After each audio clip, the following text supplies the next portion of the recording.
Dajjal sedang dibuatkan istana Bapak Ibu. Yahudi hari ini sedang euforia. Kenapa euforia? Bergembira mereka karena Tuhan yang mereka tunggu-tunggu akan datang.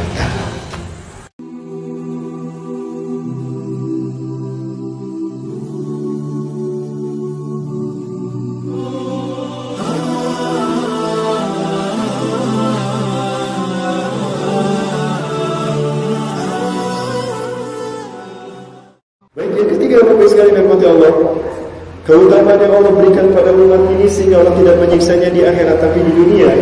Siksaan itu Allah segerakan di dunia adalah dengan wabil qasri, dengan pembantaian. Apa pembantaian dimaksud? Contohnya, saya tidak bicara yang kemarin di kilometer 50 ya, masih viral. Ya. Beritanya masih ketayangan. Kita tidak bahas itu. Tapi coba lihat sebuah negara, sebuah negeri yang dulu dijanjikan oleh Rasulullah akan menjadi pusat kebangkitan Islam. Negeri Syam. Sampai hari ini, sejak negeri Syam ini dijajah oleh Inggris. Bapak Ibu yang dirahmati Allah, Syam adalah negeri di mana dilahirkannya 1.500 nabi dan rasul Allah dari Bani Israel. Dan negeri itu adalah negeri yang dinaungi oleh malaikat. Suatu hari Rasulullah SAW bersabda begini, "Satakunu jundun fi Syam, satakunu jundun fil Iraq, wa satakunu jundun fi Yaman." Akan ada mobilisasi pasukan perang di Syam, di Irak dan di Yaman. Para sahabat bertanya, "Ya Rasulullah, in wajadna dzalika, jika kami menyaksikan ternyata di 3 negeri itu ada mobilisasi perang, terjadi perang, mana yang harus kami pilih? Dengan pasukan mana yang kami harus bergabung? Ikhtar lana ya Rasulullah, pilihkan untuk kami." Maka Rasulullah SAW menyatakan, "Fa'alaikum bisyam, hendaklah engkau bergabung dengan pasukan Syam. Fa innal malaikata basitatun ajnihatiha 'alaiha."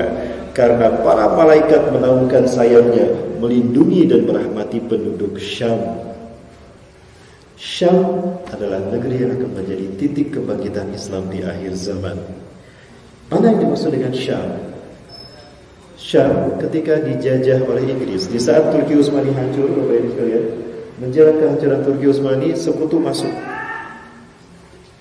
Di bawah kepemimpinan Inggris, Prancis, Soviet, bahkan Rusia juga ikut. Syam tadinya mau dibagi 3 antara Inggris, Prancis, dan Soviet. Tapi pada Uni Soviet terjadi revolusi Bolshevik 1916, sehingga mundur Uni Soviet. Maka yang maju 2, Inggris dan Prancis. Maka Syam dipecah menjadi 4 negara, Divide and Impera, dipecah belah baru dikuasai. Palestina, Jordan dikuasai Inggris, Lebanon, Suriah dikuasai Prancis.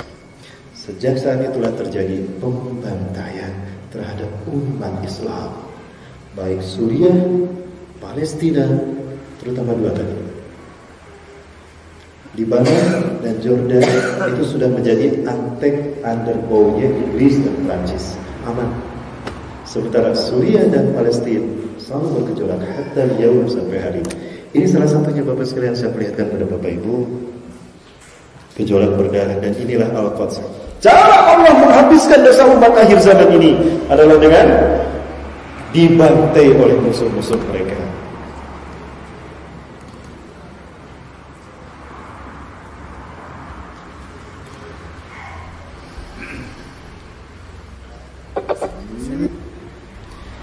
Ini detik-detik terakhir berdarah pertama kali di Suriah 2011. Diawali oleh protesnya rakyat Suriah yang mayoritas Muslim. Bapak Ibu, di Suriah, Ahlus Sunnah wal Jamaah atau Muslim itu ada 90,5% umat Islam. Sementara 9,5% itu adalah Syiah Nusyairiyah yang didirikan oleh Muhammad bin Nusyair an-Numairi. seniornya Khomeini. Dia dicetak oleh Yahudi untuk menjadi seorang Syiah Rafidah di Najaf, Irak. 1916 membantu Prancis membantai para ulama dan umat Islam di Suriah.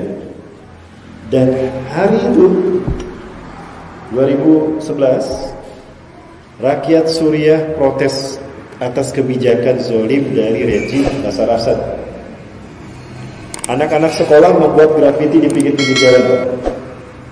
Dan apa yang terjadi? Anak-anak ini diculik dan disiksa. Sebagian mereka dimutilasi. Dan ini detik-detik berdarah pertama kali di Suriah, di bumi Syam.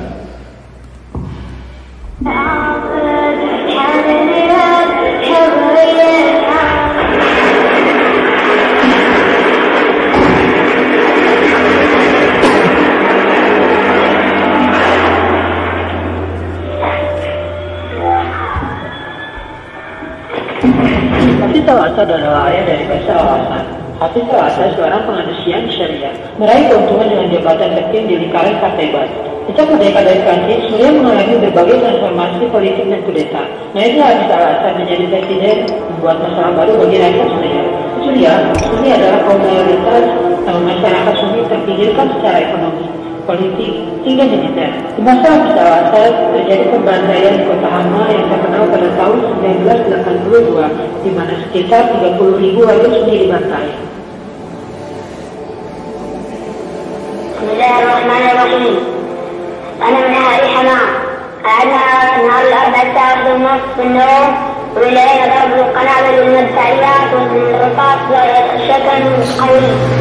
أما يعني الشرطة والشيء الدنيا. أول شهر طلعنا من ست شرطات وإن طلعنا لقينا الجثث في الأرض محروقة وقومات طوال. Hafiz al-Assad telah tewas pada tahun 2000, digantikan jabatan kepresidenan oleh anaknya yaitu Bashar al-Assad. Bashar sebenarnya bukan penerus, namun karena kakaknya Basil tewas pada 1994, mau tak mau Bashar menjadi putra mahkota itu.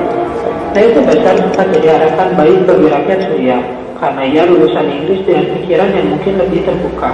Bashar diharapkan mereformasi kediktatoran Suriah, namun ternyata ia mewarisi penuh kebijakan ayahnya soal penukaran darah manusia. Revolusi Suriah dimulai dari Daraa, ketika sekelompok anak sekolah diculik Muqarrabah setelah membuat coretan anti-Assad di masa Arab Spring. Warga Daraa mulai berdemonstrasi dan menuntut kebebasan anak-anak yang diculik menjadi demi menolong rezim, tapi hal itu direspon peluru tajam oleh militer Assad.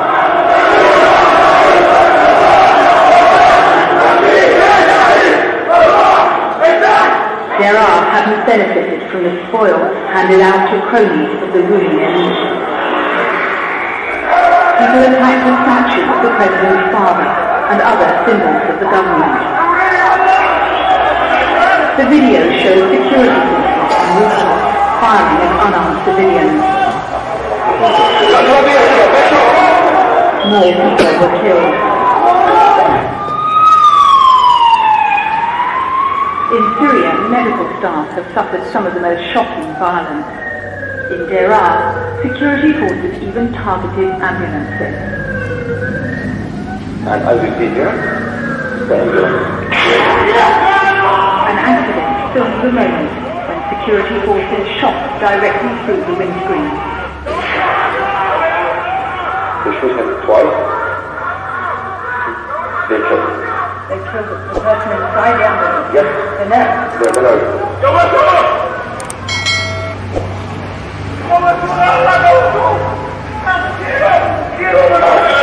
The video was smuggled out and posted on the internet. By now, the revolt had spread to many of the towns surrounding Daraa. Demonstrators defied the army snipers on the rooftops.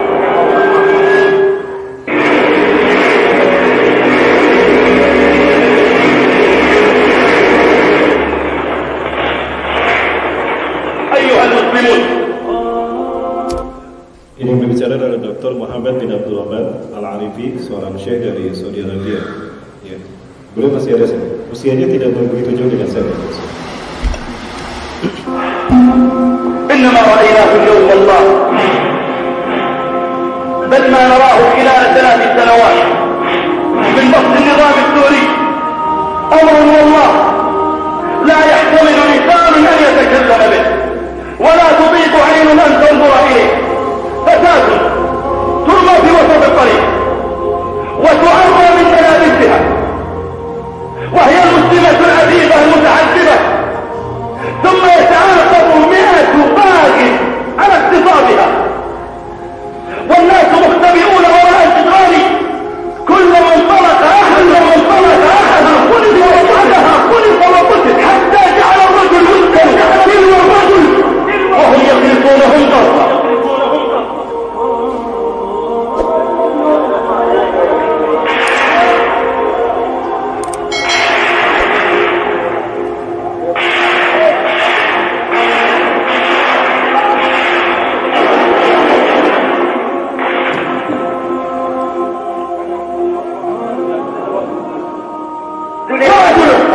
يقال له قل لا إله إلا بشار فيرضى تأبى العقيدة تأبى المرورة يا غليمان يا بشار يا التوحيد. ولا يزالون يضربون ويأكلون الفقرة ويسلمون بها حيا والتراب يتخلل لحيته وهم يقولون قل لا إله إلا بشار وهو يقول لا إله إلا الله. Ini yang terjadi beberapa kali teman-teman, sampai kami bertemu dengan beberapa pengungsi di Suriah ini. Saat itu saya bergabung dengan teman-teman dari SIB di Suriah. Kita bekerja sama dengan Malaysia, Angkatan Kuliah Islam untuk Malaysia (ABIM), sepakat untuk membuat sebuah NGO untuk memberikan bantuan, memediasi bantuan dan memberikan penyelamatan terutama obat-obatan dan medis kepada korban. Maka kami mendirikan Golden Future saat itu. Namun saat itu saya tidak lama Bapak Ibu, tapi ini sempat kami lakukan bersama-sama dengan mereka, yaitu kita memberikan donasi dan bantuan kita ke Mafraq. Ini Mafraq Bapak Ibu, perbatasan Suriah dan Jordan. Maka saat itu kami bertemu dengan para pejuang dari Syam ini, bagaimana bisa membantu mereka untuk dibawa ke Indonesia. Ini di Mafraq Bapak Ibu. Ya alhamdulillah bantuan dari Indonesia. Saat itu kita kirimkan 2 kontainer. Apalagi di bulan Desember ini, mereka mengalami winter, musim dingin yang luar biasa. Itu sampai minus. Terakhir saya berkunjung turun salju Bapak Ibu. Ya, salju turun di daerah Kobah Sabah. Dapat dibayangkan mereka tinggal di tenda, kekurangan makanan, obat-obatan, penerangan, dan mereka harus menghadapi musim dingin yang luar biasa. Saat itu timbul satu ide dari rekan-rekan untuk membuat pembangkit listrik tenaga angin. Nah ini beliau datang dari Jawa Barat, dari Bandung, dengan ongkos sendiri, beliau berangkat bersama istrinya untuk menunjukkan kepedulian bahwa Indonesia negara yang cinta damai, apalagi bumi Syam. Karena umat yang terbaik di akhir zaman adalah mereka yang berjuang untuk tegaknya tauhid di bumi Syam. Inna min khiyari ahli al-ardi yawma tahdusul malhamatul kubra alladhina yujahiduna fi biladi Syam. Orang-orang yang paling hebat imannya di akhir zaman adalah mereka yang berjuang di bumi Syam untuk tegaknya kalimat tauhid di sana. Hum min khiyari ahli al-ardi yawma idin. Min khiyari ahli al-ardi yawma idin. Mereka lah sebaik-baik manusia di muka bumi saat itu. Palestina dan Suriah. Nanti saya bahas Palestina sebentar lagi. Masih ada waktu Bapak Ibu? Masih Bapak Ibu ya? Alhamdulillah saat itu kita buat, teman-teman buat pembangkit listrik tenaga angin. Karena di Mafraq ini anginnya besar. Alhamdulillah sudah ada, dan mereka sekarang punya listrik, punya penghangat ruangan, dan kita buat juga destilasi air. Karena air sangat mahal tadi. Air itu lebih mahal dari daging kambing. Kami makan di sana, air hanya dibatas satu botol Amides yang kecil ya, segini. Padahal makanan banyak, ada nasi mandi, itu daging murah sekali makanan, tapi air mahal.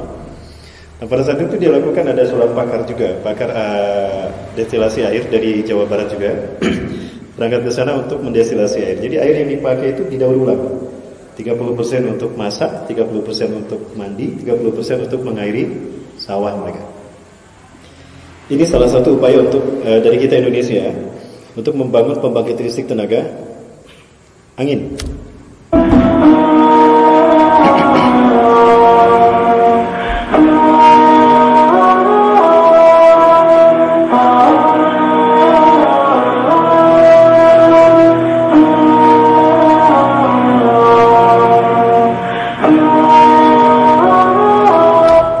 mereka sudah punya listrik dan sudah punya pemanas ruangan. Ya. Namun saya sudah tidak lagi di Golden Future ini karena memang tugas kita harus berbeda dan alhamdulillah ada rekan-rekan sahabat Tahzan peduli yang berkantor di Pekanbaru, tapi insya Allah yayasan ini sudah mengindonesia. Kami sepakat untuk melakukan sebuah upaya melakukan misi sosial kemanusiaan, apalagi di bulan Desember ini Bapak Ibu. Ini sangat mendesak sekali. Bapak Ibu bisa bayangkan di pengungsian, mereka dihantui oleh perang dan dentuman senjata, dan mereka juga dihantui oleh musim dingin yang luar biasa. Ini kunjungan terakhir saya Bapak Ibu sekalian, bagaimana salju turun sampai minus 10 derajat Bapak Ibu. Itu di HP saya, bukan minus 10 derajat, 6 atau 7 lah saat itu ya Bapak Ibu ya. Ini saya perlihatkan kepada Bapak Ibu sekalian.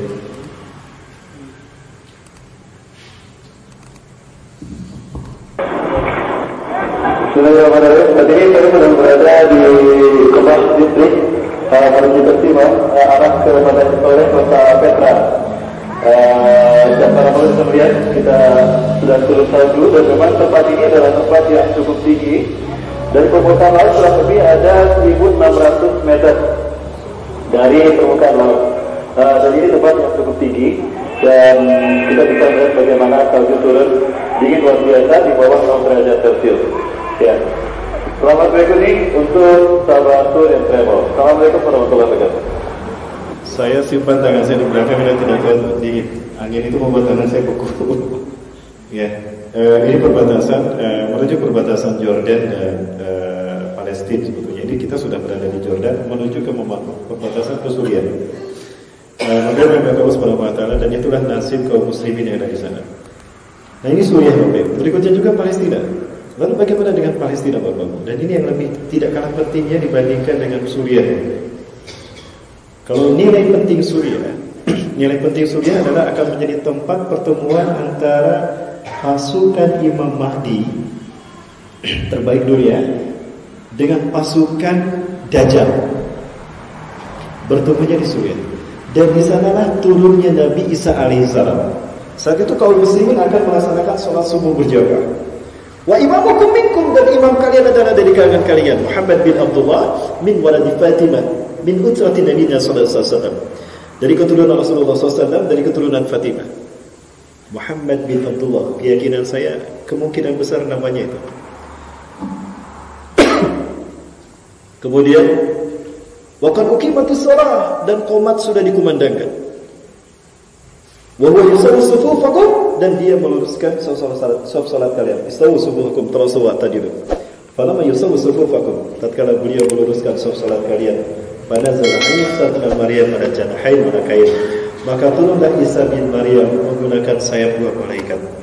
Indal manaratil bayda, di samping menara putih Syarqiyah Damaskus, di timur Damaskus. Masjid satu-satunya di Damaskus Timur yang punya menara putih cuma Masjid Umawi, yaitu masjid yang dibangun oleh Muawiyah bin Abi Sufyan dulu ketika dia pergi ke Damaskus mendeklarasikan berdirinya dinasti Umayyah. Padahal Ali bin Abi Thalib sudah dibayar menjadi khalifah. Dan itulah masjid satu-satunya yang punya menara putih. Sekarang dinamakan Menara Isa bin Maryam. Tepatnya di kota Aleppo. Maka tidak salah kalau Aleppo pun dibom habis. Termasuk masjid ini juga hancur. Alhamdulillah ada beberapa ulama menggerakkan para umat Islam untuk memperbaiki kembali. Nah, disitulah akan terjadi pertemuan Nabi Isa dengan Dajjal, pertemuan pasukan terbaik umat Islam dunia dengan 70.000 pasukan Dajjal Yahudi dari lembah Isfahan. Sayati Dajjal wa yattabi'unahu sab'una alam al-yahud min wadi Isfahan ala jabhatil farah. Dajjal akan datang kepada kalian dan dia akan diikuti oleh 70.000 pasukannya, Yahudi Isfahan dari lembah Isfahan Iran, menggunakan jubah Persia berwarna hijau, membawa pedang bergambarkan naga. Naga nanti kita bahas waktu itu. Siapakah naga yang sesungguhnya? Di kita ada 9 naganya. Keturunan yang satu naga itu. Baik, Bapak Ibu dan Bapak Allah. Nah, itu arti penting Suriah. Lalu apa arti penting Palestina? Arti penting Palestina adalah Dajjal sedang dibuatkan istana, Bapak Ibu. Yahudi hari ini sedang euforia. Kenapa euforia? Bergembira mereka karena Tuhan yang mereka tunggu-tunggu akan datang. Ini saya perlihatkan Bapak Ibu, apa yang faktor penting, apa yang membuat Yahudi sekarang bergembira. Ini keyakinan Yahudi, Zionis Bapak Ibu, bukan keyakinan kita umat Islam. Ya, banyak teman-teman, tidak sedikit teman-teman yang salah paham mencerna ceramah saya, dikira ini adalah keyakinan kita. Bukan, ini bukan keyakinan kita, tapi ini keyakinan mereka, dan dengan keyakinan inilah Yahudi memerangi kita. Jadi kita baca agenda mereka, maka kita tahu apa yang harus kita lakukan. Tapi Rumah Teori bisa perlihatkan bagaimana euforia orang Zionis Yahudi hari ini, karena the God who's waiting, Tuhan yang mereka tunggu-tunggu, tandanya akan datang. Siapa Tuhan yang mereka maksudkan? Mesias.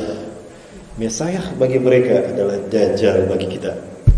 Sebagaimana Al-Masih bagi Kristen, Dajjal bagi kita. Malam kemarin kami bahas di pertemuan terakhir di Masjid Raya Deli Tua, Masjid Al-Osmani Deli Tua, Medan. Tadi malam, kemarin malam kami bahas di sana tentang iblis dan Dajjal dan pertemuan mereka di Palestina. Nah, Bapak Ibu sekalian, ini saya perlihatkan keyakinan Yahudi hari ini. Ciri Dajjal akan datang, ya, atau ciri Mesias Tuhan mereka akan datang apabila lahir seekor sapi jantan berwarna merah, meles semuanya. Karena sapi itulah yang akan disembelih untuk dijadikan sacrifice, pengorbanan bagi Tuhan mereka. Ini sapinya, Bapak Ibu. Years we've been waiting for a perfect red heifer, a paraduma. You know, people think that finding a real red heifer is impossible, but the truth is there are thousands of red calves throughout the world. Ini sapinya, Bapak bisa lihat warnanya merah. Maka mereka melakukan percepatan sekarang. Percepatannya apa? Segera bangun istana bagi Mesias. Di mana istana itu? Di Masjidil Aqsa. Inilah kenapa Israel meminta pengakuan dari negara-negara Islam agar Yerusalem sah milik Israel. Kalau negara-negara Islam paling tidak ada 5 sekelilingnya. Suria sudah mengakui tentunya. Kemudian Uni Emirat Arab sudah mengakui, Maroko, Dubai juga sudah mengakui, Saudi Arabia belum. Ya, maka yang mengakui ini yang saya pertanyakan akidah mereka. Apabila sah Israel memiliki Yerusalem, maka sah pula Israel memiliki kiblat kita yang pertama, Masjidil Aqsa. Apabila sah Israel memiliki Masjidil Aqsa, maka Israel legal menghancurkan kiblat kita yang pertama. Sekarang mereka sedang menghancurkannya, Bapak Ibu. Saya perlihatkan, Bapak Ibu. Masih ada waktu, Bapak Ibu? Bu, lanjut, Bu. Halo, Bapak Ibu, ada ini? Lanjut, Pak. Takbir dulu, Pak. Allahu Akbar. Oh iya, ada takbir. Kita lanjut, Bapak Ibu.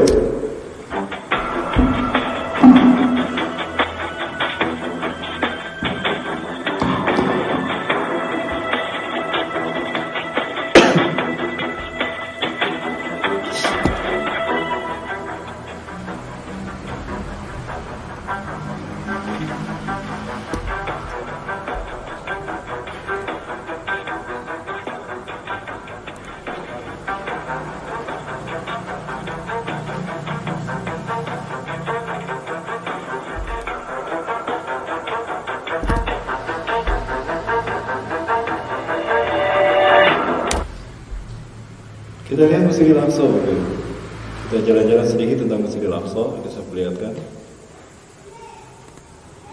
Ini adalah perjalanan kami ke Masjidil Aqsa tahun 2017. Setiap tahun kami berangkat. Ada kalanya 2 kali, ada kalanya 1 kali, dan untuk tahun depan kami juga akan kembali bulan Maret.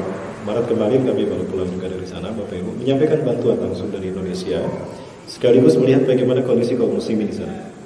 Kenapa kita harus membuat lagu ini? Karena Rasulullah menyebutkan merah putih dalam hadisnya. Bukan Rasulullah menyebutkan merah putih dalam hadisnya? Kita lihat nanti. Ini perjalanan kami menuju, ini kami sudah memasuki Old City. Old City itu adalah Baitul Maqdis. Disinilah negeri para nabi dan rasul dilahirkan dari Bani Israil 1.500 orang.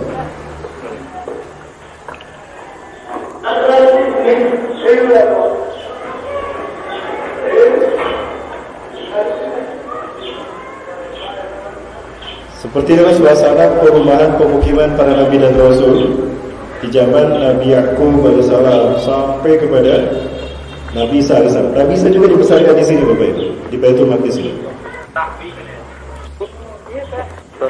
Nah, sudah terlihat dalam tulang kubah kuning. Setiap pintu gerbang memasuki Masjidil Aqsa itu berupa besi, pagar besi berwarna hijau yang dijaga oleh tentara Israel lengkap dengan senjata mereka. Inilah langkah demi langkah kita memasuki alun-alun Al-Aqsa. Al-Aqsa itu alun-alun, Pak. Di dalamnya ada beberapa masjid. Nah, kita lihat ada tentara Israel di dalam.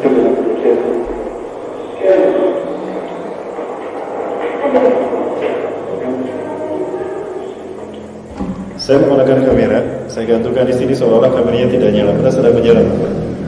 Alhamdulillah tidak dicurigai oleh mereka. Nah, kita sudah memasuki area Al-Aqsa.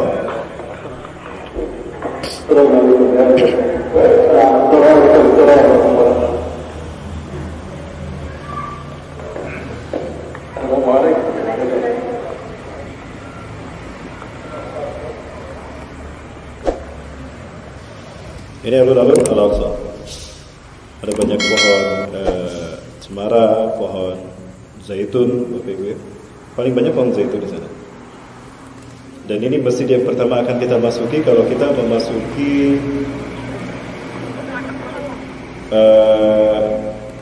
dari arah Babul Amud, Masjid Dam Afdrak atau Masjid Qubatus Sahra. Disebut Dam Afdrak karena di dalam masjid inilah terdapat batu yang dinaiki Rasulullah naik ke Sidratul Muntaha ketika Isra Mi'raj. Atau juga disebut Qubatus Sahra karena berkubah kuning. Ini emas, Bapak Ibu. Ini ada tulisan Al-Quran sepanjang lingkarannya surat Yasin, dan ini sepanjang lingkarannya surat Al-Isra. Beberapa ayat surat Al-Isra.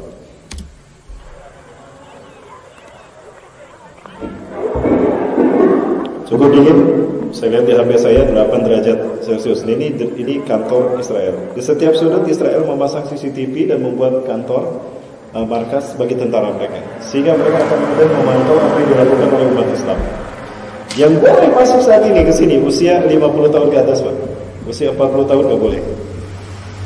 Untuk orang Palestina. Dan ini menuju ke Masjid Qibli. Masjid kedua ada Masjid Qibli.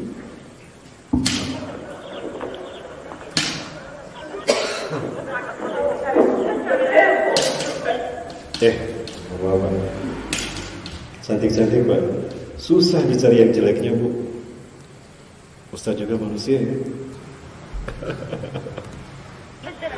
Ini perjalanan kita menuju Masjid Qibli. Nah, ini Masjid Qibli. Disebut Masjid Qibli karena di masjid inilah di zaman Rasulullah para sahabat sholat pertama kali menghadap ke Ka'bah setelah turunnya Al-Baqarah 144, yaitu sholat asar.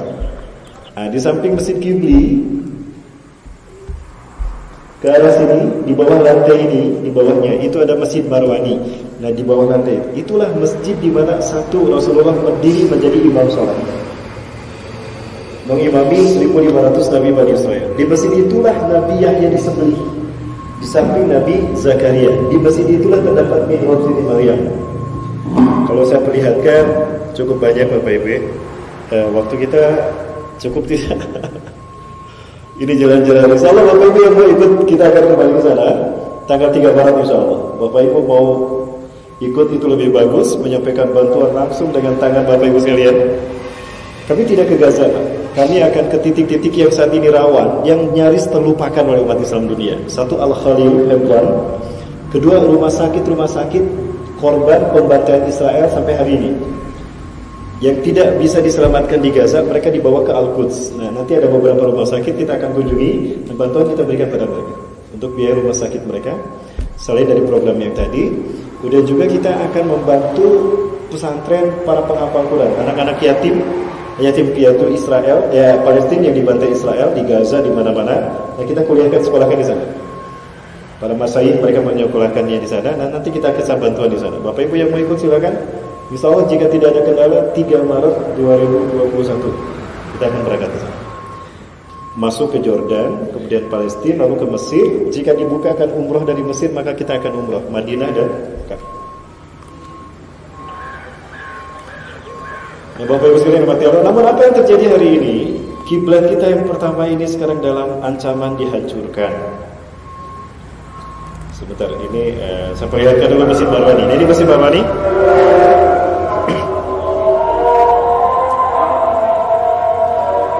Ini adalah sholat asar, karena kami sudah di Jabal Takdim. Dan ini pintu masuknya dari lantai yang tadi saya tunjukkan. Nah, yang berjaga di atas adalah Muslim Palestina. Mereka tidak berseragam karena mereka dilarang memiliki Satpol PP punya, nggak boleh Palestina. Hansip boleh punya, tapi tidak bersenjata. Ini adalah Masjid Marwani di mana Rasulullah SAW melaksanakan ibadah sholat, mengimami para nabi dan rasul. Nah, di sinilah Rasulullah berdiri mengimami para nabi dan rasul. Ini mihrabnya.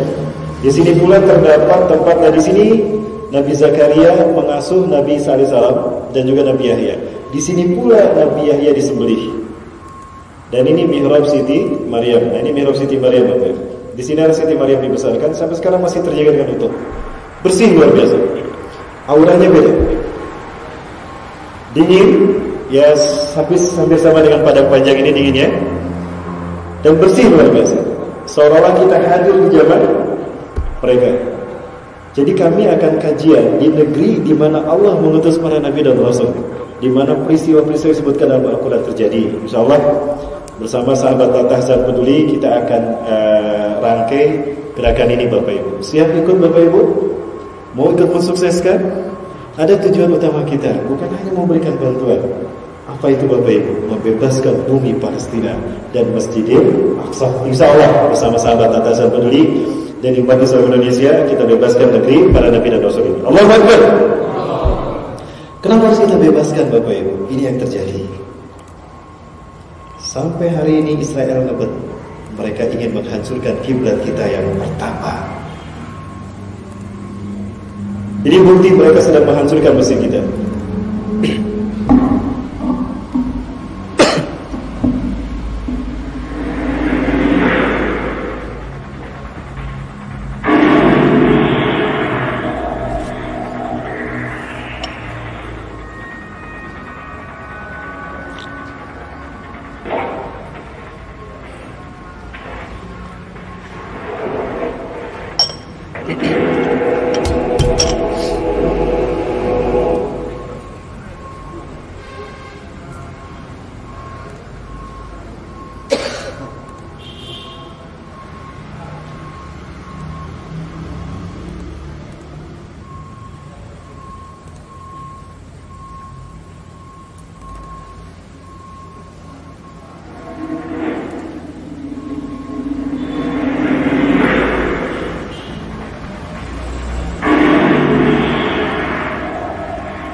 Tidak kurang dari 300 rombongan berdasarkan informasi dari Syekh Riyad Solah, pejuang Palestina yang sudah sepuh sekarang, Bapak Ibu.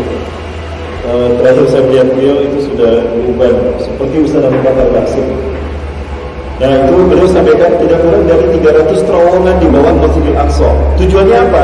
Jika ada gempa 6 skala Richter saja hancur Masjidil Aqsa, lalu mereka gantikan buru-buru dengan Bait Solomon untuk dibangun, diberikan pada istana Dajjal. Dan ini yang mereka lakukan sampai hari ini, Bapak Ibu.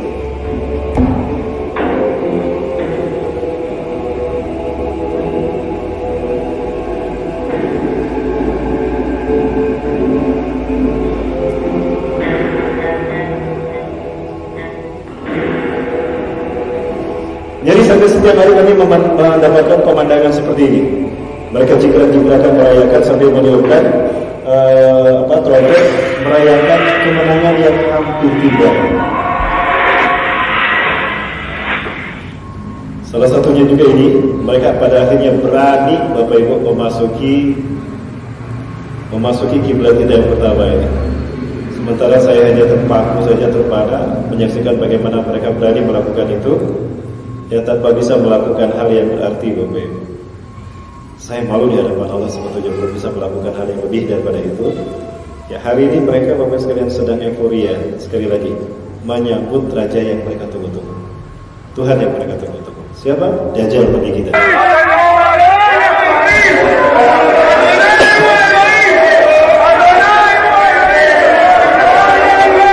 Mereka berada di area Madinah Al-Aqsa di sebelah barat, dinding barat, sampai ke arah Al-Qiblah.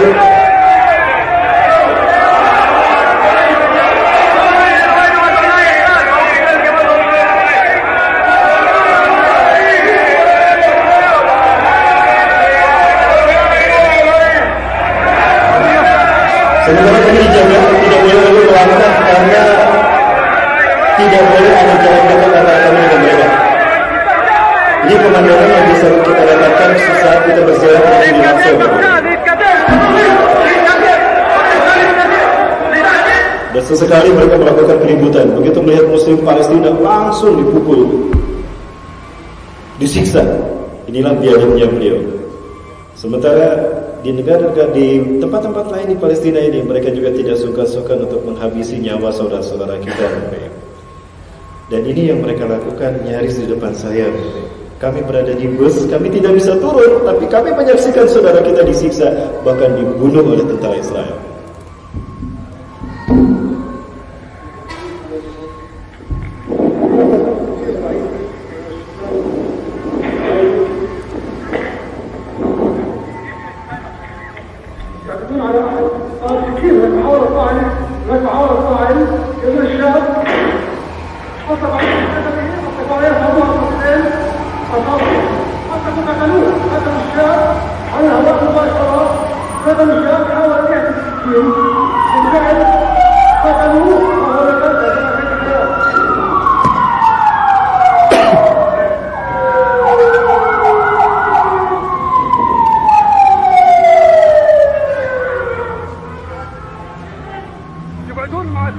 Saat itu saya tidak sadar dan teriak takut dan saya ingin lari keluar.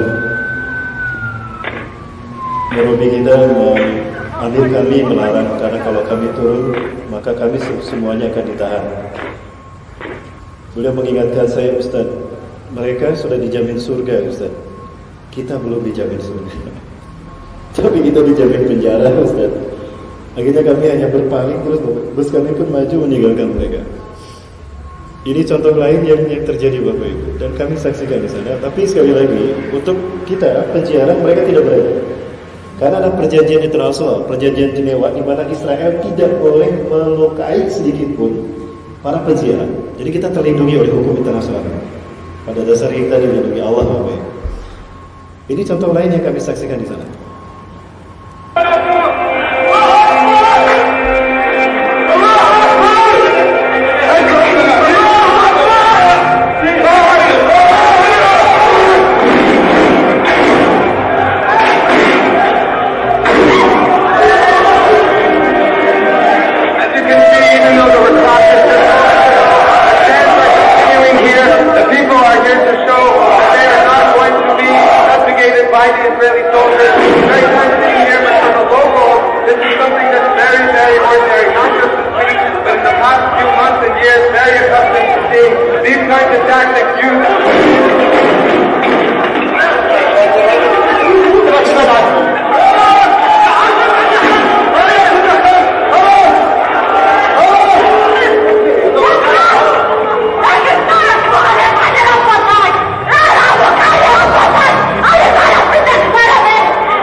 Itu yang terjadi Bapak sekalian.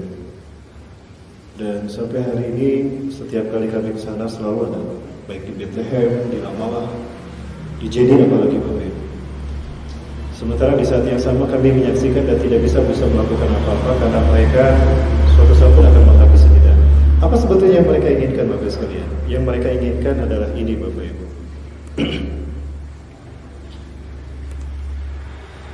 Mereka menginginkan habisnya umat Islam Palestina dan juga hancurnya kiblat kita yang pertama, untuk kemudian mereka dirikan istana raja mereka sayang. Bapak Ibu, ini adalah kiblat kita yang pertama. Ini adalah masjid kedua yang dibangun di muka bumi setelah Masjidil Haram. Abu Dzar Al-Ghifari bertanya kepada Rasulullah SAW, "Ya Rasulullah, ayyu masjidin dunya fil alam awalan?" Wahai Rasulullah SAW, apa masjid yang pertama kali dibangun di muka bumi? Al-Masjidil Haram. Summa ayyu ya Rasulullah? Kemudian masjid apa ya Rasulullah? Al-Masjidil Aqsa. Kam bainahuma? Berapa jarak keduanya? 40 tahun. Keutamaan salat di Masjidil Aqsa ini nanti akan diterangkan oleh Ustaz Doni Biasa. Saya hanya menyampaikan satu saja dari hadis Rasulullah SAW. Di saat kami di Wadi Yunus, itu sudah dikuasai Israel, sekarang sudah dicampur Israel. Tidak jauh dari Tel Aviv, itu ada Wadi Yunus. Kami mampir ke masjidnya Nabi Yunus AS, perkampungan Nabi Yunus dibesarkan. Ada syekh di sana yang ngobrol dengan kami, penjaga masjid Wadi Yunus ini. Di masjid ini beliau menyampaikan kepada kami tentang keutamaan Masjidil Aqsa. Satu di antaranya, Allah Azza wa Jalla berfirman kepada Nabi Sulaiman, "Ya Sulaiman, is'alni salasatan." Hai Sulaiman, mintalah kepadaku 3 hal. Saat Toha iyaka, akan aku kabulkan permintaanmu. Maka yang pertama Nabi Sulaiman meminta, "Ya Rabb, a'tini mulkan alladzi lam tu'ti qabli wa ba'di." Ya Allah, berikan aku kerajaan yang besar yang belum pernah kau berikan pada siapapun sebelumku dan tidak akan kau berikan pada siapapun sesudahku. Dan Allah kabulkan. Nabi Sulaiman diberi kekuasaan kerajaan yang besar. Yang kedua, ij'alni malikan adilan kama tarda. Jadikan aku pemimpin yang adil sehingga sebagaimana keriduanmu. Maka jadilah beliau pemimpin yang adil. Bahkan yang mengikuti beliau dan Allah tundukkan untuk beliau air, angin, bahkan semut, binatang, jin pun Allah tundukkan pada beliau. Yang ketiga, la tada'ala hadin ya Allah. Jangan kau tinggalkan seorang pun ya Allah, jangan kau biarkan seorang pun. Alladhi yazuru masjid hada, yang berkunjung ke masjidku ini. Bapak Ibu, dulunya berdiri dengan megah istana Nabi Daud dan masjidnya. Al-Aqsa itu segini Bapak Ibu. Nah ini dinding Al-Aqsa, batasnya sampai di sini. Sampai ini. Tingginya dari bawah 50 meter. Nah ini dinding satu-satunya yang tersisa dari istana Nabi Daud dan Nabi Sulaiman. Selainnya hancur, diserang ketika itu oleh Mesir, Syria dan Kaldani karena mereka maksiat di sini. Maka orang-orang Israel menjadikan ini wailing wall, dinding ratapan. Nah Rasulullah Isra Mi'raj memasuki masjid ini melalui pintu ini, pintu barat. Bapak Ibu Allah Subhanahu wa taala, ya Allah, jangan kau biarkan siapapun yang ziarah ke masjidku ini, walau yusalli fi raqatain, walaupun hanya salat 2 rakaat saja, wa yutubu ilaik, dan bertobat kepadamu, illa an tahutu anhu khatayakulah qabla an yakhruja min hadzal masjid, melainkan kau ampuni semua dosa-dosanya sebelum dia keluar dari masjid ini. Bapak Ibu yang mata Allah, salat kita 2 rakaat di masjid itu, menangis kita di hadapan Allah, bertobat kepada Allah, keluar dari masjid ini bersih tanpa dosa. Karena bukan hanya untuk sholat, untuk berkunjung ke sini taruhannya nyawa. Ya, tapi alhamdulillah setiap kali berangkat rombongan kami tidak ada yang berangkat. Betapapun kami tepat. Saya sendiri sempat ditahan 2 jam di checkpoint Israel jalan pikir. Tapi itu ujian bagi kita. Insyaallah Bapak Ibu yang mau ikut tanggal 3 nanti kita berangkat lagi. Nah, Bapak Ibu apa yang mereka inginkan? Mereka ingin menghancurkan ini. Tidak boleh ada 300 terowongan di sini. Tujuannya apa? Apabila ada gempa skala 6 skala Richter, hancur. Mereka gantikan dengan Istana Solomon, Bait Solomon, yang akan mereka peruntukkan bagi Mesayah bagi mereka, Dajjal bagi kita. Dan jika ini berdiri, malu kita. Kita malu kepada Allah. Karena ketika itu mereka kuasai, berarti iblis dan Dajjal sudah menguasai dunia dan menang atas kita. Baik Bapak Ibu yang berkata Subhanahu wa taala, maka untuk mewujudkan inilah yang dilakukan oleh Israel terhadap kaum muslimin